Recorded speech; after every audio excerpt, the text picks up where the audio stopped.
Well, howdy there, folks. James from Political Friar coming at you again.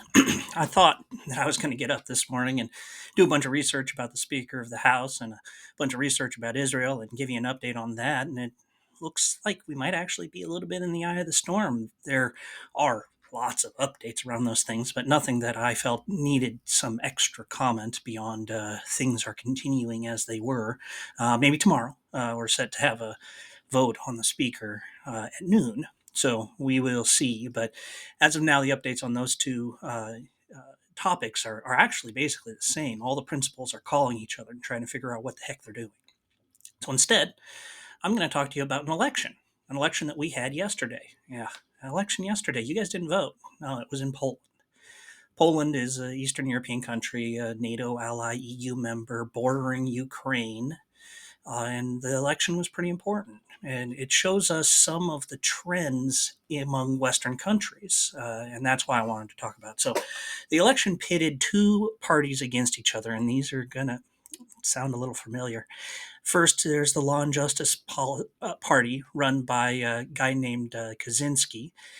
He is your populist leader on the right. He rails against the press and the deep state and immigrants and Muslims and gays and the stuff you expect from that type of populist on the right. And he uses those issues to then institute policies that, well, fight those issues.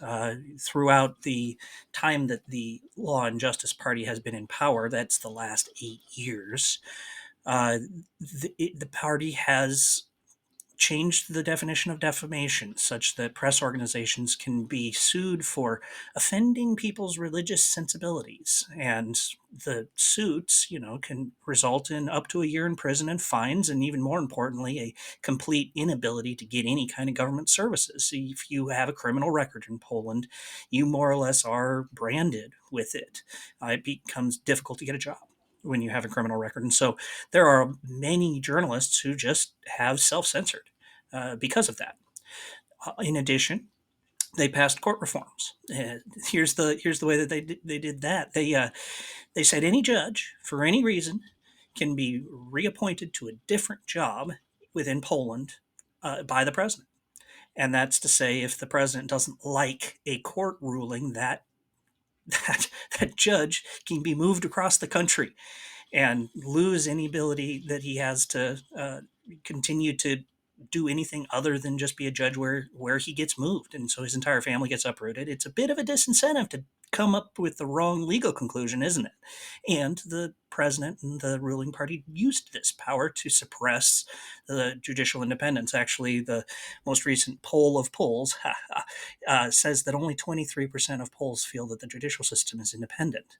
That's not a good sign. And these things have resulted in real consequences for Poland. There are billions of euros held up that would otherwise be going to subsidize Polish industry, Polish welfare, Polish agriculture, because the European Union is worried about this sort of democratic backsliding, kind of like we saw in Hungary. Hungary is a illiberal democracy at this point. You don't have free speech, you don't have free courts, you don't have free press. The only sort of democracy that you have in Hungary is elections, and Poland was sort of on that path until this election, because the Law and Order Party was defeated by a coalition of, well, really the center right and the left. So you have Law and Order on the far right and an even further far right party, which we're not going to go into because it's small enough, versus the center right party led by a guy named Donald Tusk. It's called the Civic Party. And then two parties to his left, the Third Way Party, which is brand new, and you can't really tell what their ideology is other than anti government, and that is Anti Law and Justice Party. And then the traditional left wing party, which is called basically the left. This is the coalition of former communists and what we would also recognize as progressives in the United States. So these three parties together have got more than 50% of the vote in the parliament, and will therefore, if they stick together, be able to form a government. And this government has promised one thing and one thing first: to get rid of those anti democratic reforms that Law and Justice put in place. So we'll see whether they can actually do it. Because, yeah, it turns out Law and Justice is still the biggest party. It got 40 some percent of the vote, and will presumably have an opportunity to form a coalition first, just because they are the biggest single party. Now, because they're less than 50%, because the entire slate of all the opposition parties is against them, they probably won't be able to form a governing majority. But what the governing majority that the other parties form is a question. And we've got the other person in the room.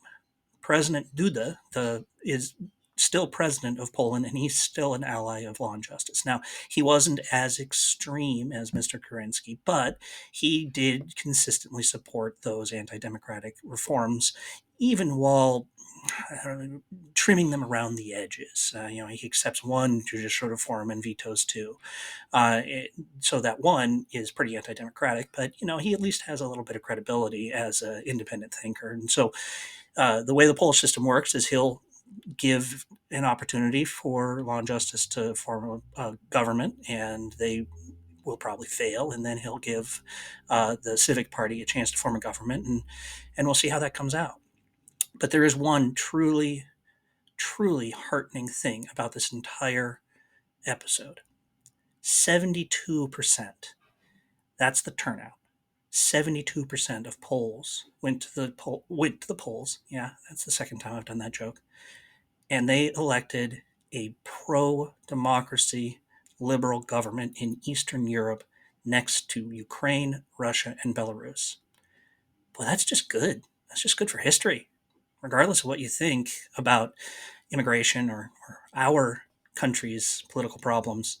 That is an example of the arc of history bending towards justice. Anyway, it's just my take. You can go ahead and tell me how wrong I am in the comments down below. Please do like this video and subscribe, please.